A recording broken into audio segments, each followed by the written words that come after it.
Welcome back to Chicago. Today we're getting ready for the 22nd annual Chicago Latino Film Festival, and we're joined by Leila Awele, who's the acting director. Good to have you back on this segment. Thank you. And joining us in this segment is Juan Zavaleta, who's the director of El Evangelista. Correct, yes. Which is an incredibly just riveting movie. And I want to talk a little bit. Juan, you are a Chicagoan? Correct. Born and raised here. How did you first find out about Chicago's Latino Film Festival? Well, ever since I was a little kid, I grew up going to the festival as an aspiring filmmaker. Even as a child, I remember going, and it was so exciting to me to see that the director was there, the producer, to meet any of the actors, just to see people that were doing what I wanted to do, and so it just thrilled me. And so how old were you when you went to? When I started, I think I was maybe 10 years old when I first went to the first one, and I remember just thinking, hopefully one day I can get my film in the festival or something like that. And so it's pretty much a dream come true to have my film there screening. Well, now, Leila, the Chicago connection is pretty powerful in the festival, isn't it? It is. It's one of our strongest suit, I think.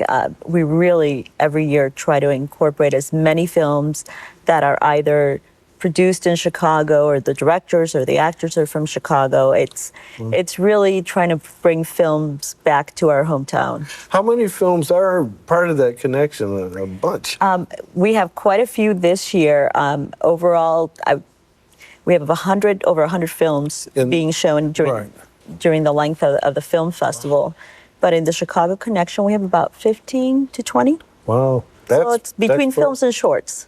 So how does it feel, Juan, to be included in that number of films here in your hometown? You've had this dream since you were 10 or earlier. Yeah, it's actually an honor and a privilege. My family's thrilled. My friends, they're all thrilled, and just because they knew my desires as a kid, and just to see them being fulfilled now, it's just a starting point, I think. And like she said, I think it's a way to open doors for new talent. And Chicago is so full of talent, and not only in the Latino area, but in all ethnic areas. And so I just think that Chicago is so rich in talent that I'm glad to be a part of it. When did you start making your dream come true? You know, you see the movies at the festival when you were 10 and you were a child. When did you start saying, I'm really going to do this? This is for real, guys. This is something that's going to happen. Well, you know, it's funny because as a kid, that's what I would say. You know, I'm really going to do that. And everybody laughs and taps you in the back. Yeah, sure, buddy.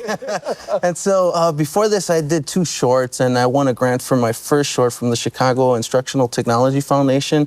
And the second one, I just entered into festivals as well. But this was my real first feature that I said, you know what, I'm going to have people take me serious for what my art is and my craft, and just get better at it. And so I think that when I received the acceptance notice from the Latino Film Festival, it just validated me as an artist. And I think it proved to me that, you know what, this is what I'm meant to do, and nobody can say otherwise anymore. Describe that moment for us when you got the letter, when you found out that the Evangelista had been accepted. Well, you know what? I hadn't checked my email for 2 weeks, so I had no clue. And I finally, you know, decided, okay, let me check my email, what's going on? And I'm like, wait a minute, my film was accepted. And I started jumping up, and I'm like, all right, cool, this is great. And then I'm like, wait a minute, is somebody playing a trick on me? And so I finally contacted them. They're like, you know, we didn't realize, we hadn't heard from you, so we weren't sure if you were still interested. I'm like, yes. I'm like, oh my it's privilege, please. Wow. so it was kind of funny that way, but my wife was so excited for me as well. Oh, what an honor. Yeah. Well, listen, tell us a little bit about this film. Well, The Evangelist, El Evangelista, is basically a film about a hitman by the name of Pablo. Him and his partner Pedro work for a small-time drug lord here in Chicago, and they're basically the last resort. They get called in when somebody doesn't pay up, and they're called in to do the job.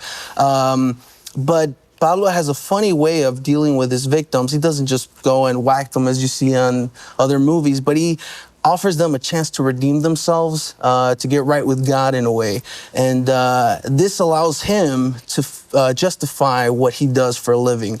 Basically allows him to sleep better at night, if you will. And so the conflict occurs when he's asked to kill a minister because he's converting a lot of the drug dealing customers to his faith. And so he's faced with this dilemma as to whether to follow orders or to actually protect this man. We just want to let you know it is kind of graphic, so if that kind of film is not what you want, you've been forewarned. El Evangelista. Wow. You have to see it to see what happens. And where did the idea for this come to you, Juan? What message are you trying to let people understand? Well, the film basically has to do with choices and change. I think the main character comes to a point in his life when he decides that he needs to make a change in his life, and he has to decide. And the fact that he goes through a lot of struggles and a lot of obstacles to pursue this change, and I think that's real for a lot of people, and no matter what part of life they're in. Well, listen, congratulations. Thank you. Glad you're here. And folks, we've got information coming up about how you can check out what's going on at the festival. We'll be back with more Chicagoing right after these messages.